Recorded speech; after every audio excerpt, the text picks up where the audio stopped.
जैसा कि अब कुछ ही दिनों में बिहार बोर्ड के मैट्रिक का परीक्षा 17 फरवरी को होने वाला है और सभी छात्र एवं छात्राओं को सबसे कठिन विषय जो लगता है वह गणित है।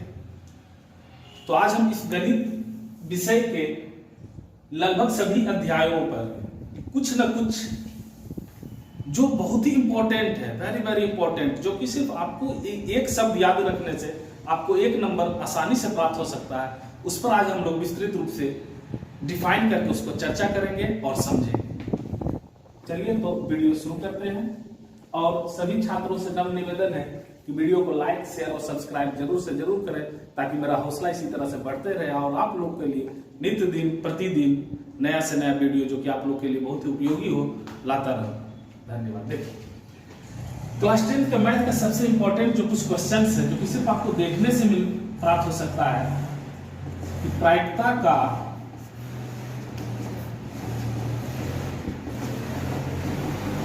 अधिकतम मान क्या होता है। तो प्रायिकता का अधिकतम मान 1 होता है। कितना होता है साथियों? 1 होता है। इसी में यदि पूछ देगा कोई कि प्रायिकता का मान, ये भी देखिएगा एक बहुत इंपॉर्टेंट है, प्रायिकता का मान हमेशा याद रखना है कि वो 0 से बड़ा होगा, 0 से बड़ा होगा या फिर बराबर। प्रायिकता का मान जो होगा वो 0 से बड़ा या फिर बराबर होगा, लेकिन वो 1 से छोटा और 1 के बराबर भी हो सकता है। अर्थात संभव घटना की प्रायिकता, संभव घटना की प्रायिकता 1 और असंभव घटना की प्रायिकता 0 होता है। इसी तरह से एक और इंपॉर्टेंट क्वेश्चन है, यदि मान लिया जाए, दे दिया जाए 0, 3, 2, 3, 5, 4, 1, 3 का बहुलक क्या होगा? बहुलक क्या होगा? तो याद रखना है मेरे प्यारे छात्रों कि बहुलक, ये भी एक बहुत इंपॉर्टेंट क्वेश्चन है, ये भी एक इंपॉर्टेंट है। ये 3-4 ये इसमें से आपको 1 नंबर का निश्चित रूप से आना है। और बहुलक में आपको एक प्रश्न पूछ देगा कि ये इस तरह से दे दिए हैं कुछ संख्याएं और पूछेगा बहुलक क्या होगा, तो जिसकी पुनरावृत्ति सबसे अधिक हो, 3 देखा जाए, 3 इसमें कितना बार आया था? 1, 2, 3 बार, तो बहुलक मेरा कितना हो जाएगा? 3 हो जाएगा। इसी तरह से एक बार बिहार बोर्ड में पूछा हुआ प्रश्न है, बिहार बोर्ड में पूछा हुआ प्रश्न है कि यूक्लिड विभाजन एल्गोरिथम द्वारा, यूक्लिड विभाजन एल्गोरिथम द्वारा क्या ज्ञात करते हैं या क्या निकाला जा सकता है। तो हमेशा याद रखना है कि यूक्लिड विभाजन एल्गोरिथम द्वारा हम सिर्फ और सिर्फ मौसम ज्ञात कर सकते हैं। क्या ज्ञात कर सकते हैं? मौसम। जबकि अभाज्य गुणनखंड विधि द्वारा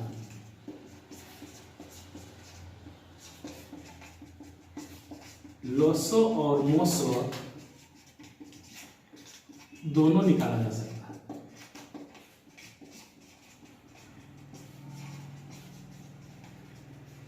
दोनों निकाला जा सकता है।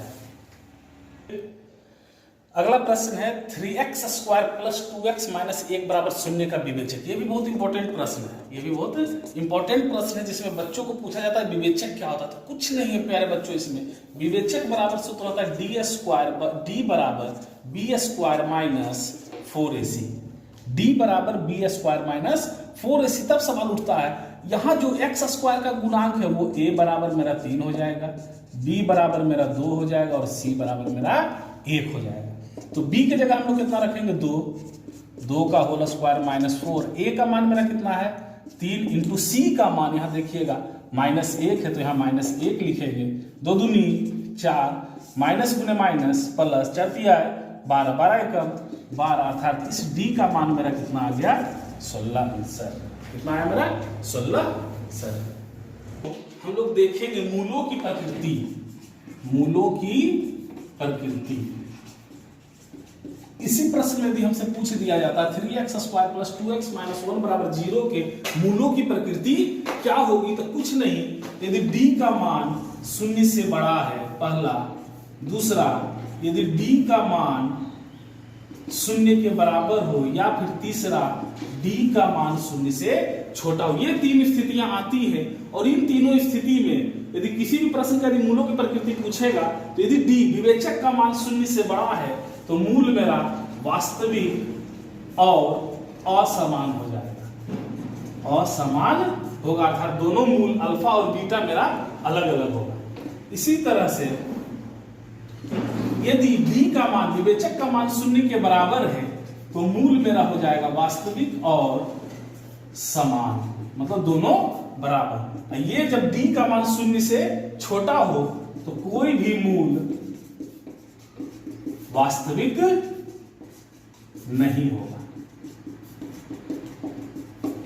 ये प्रश्न, चौथा प्रश्न से आप लोग इस प्रश्न से, हर एक हाल में इस तरह के प्रश्नों से आपको ये कोरिलेट करके 1 या 2 प्रश्न निश्चित रूप से प्रत्येक स्थिति में आना ही आना है। अब आगे हम लोग देखेंगे जो बहुत इंपॉर्टेंट है कि मूल बिंदु का निर्देशांक क्या होता है। तो बच्चों हमेशा याद रखना है कि मूल बिंदु का निर्देशांक 0,0 होता है। इसी में x h पर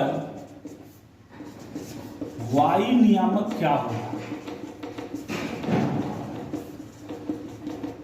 तो हमेशा याद रखना प्यारे बच्चों कि x h पर y नियामक 0 होगा। x h पर y नियामक अर्थात y का निर्देशांक क्या होगा, 0 होगा, और y h पर x का मान क्या होगा, 0 होगा। ये बहुत इंपॉर्टेंट है। इसी तरह से यदि कोई प्रश्न दे पूछे -6,5 में भुज क्या है, भुज क्या है, तो हमेशा ध्यान रखना कहीं भी यदि कुछ लिखा जाता है, कोई बिंदु को यदि लिखा जाता है, तो पहले x नियामक को लिखा जाता है और उसके बाद y नियामक को लिखा जाता है। यहां पर x नियामक मेरा क्या हो जाएगा, तो x नियामक को -6,5 में भुज क्या होगा, तो हमेशा ध्यान रखना है कि x नियामक को भुज कहा जाता है। तो इसका भुज मेरा क्या हो जाएगा, तो उत्तर हो जाएगा मेरा -6, और y नियामक को ये भी याद रखना है कि y नियामक को कोटि कहा जाता है। क्या कहा जाता है प्यारे बच्चों, कोटि कहा जाता है। तो इस स्थिति में यदि पूछ देगा कि इसका कोटि मेरा क्या हो जाएगा, इसका कोटि मेरा क्या हो जाएगा, तो कोटि मेरा कितना हो जाएगा, 5। ये भी बहुत इंपॉर्टेंट प्रश्न है, निश्चित रूप से आपको आना ही आना है कि भुज और कोटि क्या है। तो आपको एक प्रश्न 1 नंबर का इससे निश्चित रूप से आएगा ही आएगा। एक्सप्लेन कर देंगे, ज्यादा समय आप लोग को नहीं लेंगे, 2 मिनट, लेकिन चूंकि वो 2 मिनट के बाद आपके दिमाग में बैठ जाएगा और उन प्रश्नों को आप आसानी से हल कर सकते हैं। यदि प्रश्न दे देगा कि -3,4 किस पाद में स्थित है, पाद कहिए या चतुर्थांश कहिए, बात बराबर है। कोई भी यदि मान लिया जाए, ये x h है और ये y h है, ये x डैश हो जाएगा और ये y डैश हो जाएगा। हमेशा याद रखना है कि x h, और आप लोग को एक एक लाइन, एक एक शब्द को ध्यान से सुनना है, बिना वीडियो को स्किप किए हुए अंतिम तक देखिए, और आपका हर एक प्रश्न निश्चित रूप से आपको ये आपके बिहार बोर्ड परीक्षा में बहुत ही मददगार साबित होगा। हमेशा याद रखना x h और y h के काटल बिंदु को हम लोग मूल बिंदु कहते हैं, और मूल बिंदु का निर्देशांक 0,0 होता है। तो यदि मान प्रश्न दे देगा -3,4 किस पाद में, जरूरी नहीं कि ये प्रश्न दे, लेकिन इससे आधारित प्रश्न आप लोग को आएगा ही। तो इस तरफ यदि x h है, दाईं तरफ तो पॉजिटिव होता है, इधर है तो निगेटिव होता है, ऊपर की ओर है तो पॉजिटिव है और नीचे की ओर है तो निगेटिव। यहां देख लीजिएगा x, कोई भी यदि लिखा जाता है तो पहले x और y, यहां पर x और y का नियामक प्लस होता है, अर्थात ये प्रथम पाद है।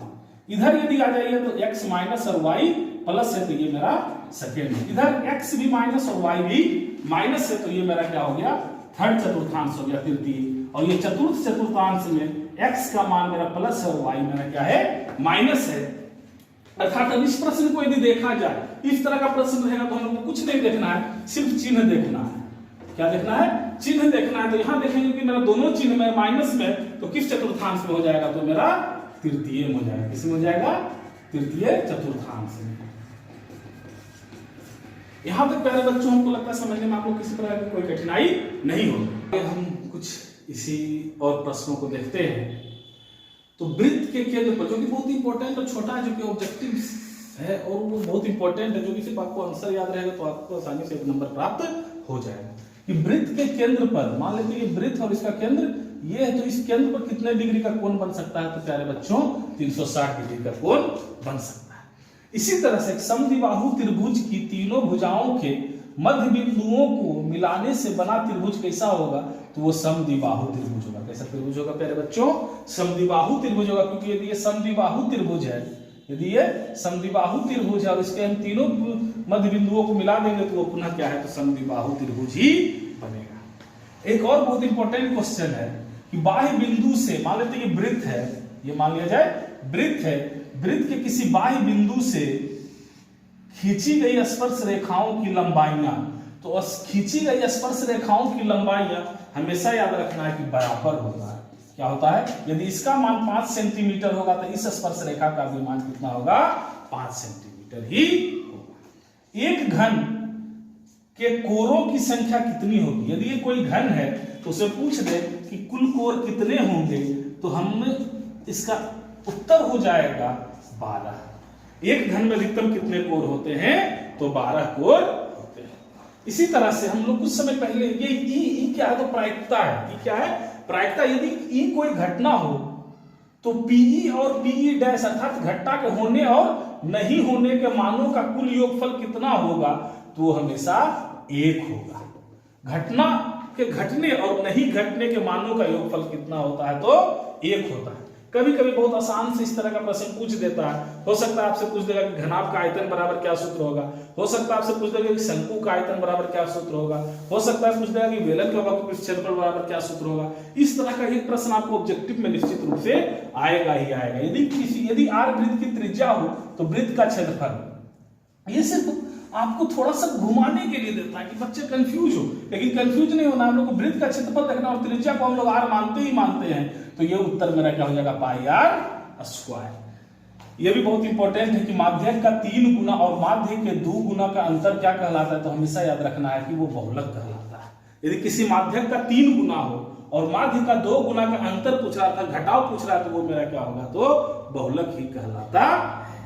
प्यारे बच्चों, आप लोग ध्यान से वीडियो को आगे नहीं बढ़ाना और एक एक प्रश्न को बारीकी से समझना है। और जिन प्रश्नों में आपको दिक्कत हो, जो प्रश्न समझ में नहीं आता, वो हमें कमेंट बॉक्स में लिखिए और उन प्रश्नों को हम आपको जरूर उत्तर देंगे ताकि बच्चे अधिक से अधिक संख्या में आसानी से जुड़े और उसको समझें। अगला प्रश्न ये भी बहुत इंपॉर्टेंट है, सार अंतर, कॉमन डिफरेंस, जिसको हम लोग डी से भी सूचित करते हैं। बहुत बार इस तरह का आपको प्रश्न दे देगा और पूछ देगा कि सार अंतर क्या होगा, या फिर इसी तरह में और पूछ सकता है कि पहला पद क्या है। बहुत आसान लगेगा, कितना आसान प्रश्न पूछता है। तो हाँ, वाकई में कभी कभी आपको इस तरह का प्रश्न दे दिया जाता है जो कि बहुत ही आसान है। यदि एपी, आगे में एपी लिख दिया, अरिथमेटिक प्रोग्रेशन, इसी को हम लोग हिंदी में समांतर श्रेणी भी कहते हैं। समांतर श्रेणी में -10, -6, -2 डॉट का सार अंतर क्या होगा। और इसमें हम एक प्रश्न अपने से भी जोड़े हैं, बनाए हैं कि पहला पद क्या हो सकता है। तो पहला पद को ए या फिर T1 से भी सूचित किया जाता है। किससे सूचित किया जाता है? T1 अर्थात टर्म फर्स्ट या फिर ए। इसका पहला पद मेरा क्या हो जाएगा? तो -10। फिर इसी तरह T2 बराबर मेरा क्या हो जाएगा? तो -6। हमको डी निकालने कह रहा था, सार अंतर तो T2 - T1। T2 मेरा -6 -T1 -10, तो -6 माइनस गुने माइनस, यहाँ देखिएगा लगातार 2 चिन्ह हो जाएगा तो वहां क्या होगा? गुना हो जाएगा। लगातार 2 चिन्ह यदि कहें तो क्या हो जाता है? गुना हो जाता है। माइनस गुने माइनस प्लस, तो +10 है हमारे पास, 10 रुपया है, -6 रुपया किसी दे दिए तो और कितना रुपया मेरे पास बचा? 4 रुपया। अर्थात इसका सार अंतर कितना हो जाएगा मेरा? 4।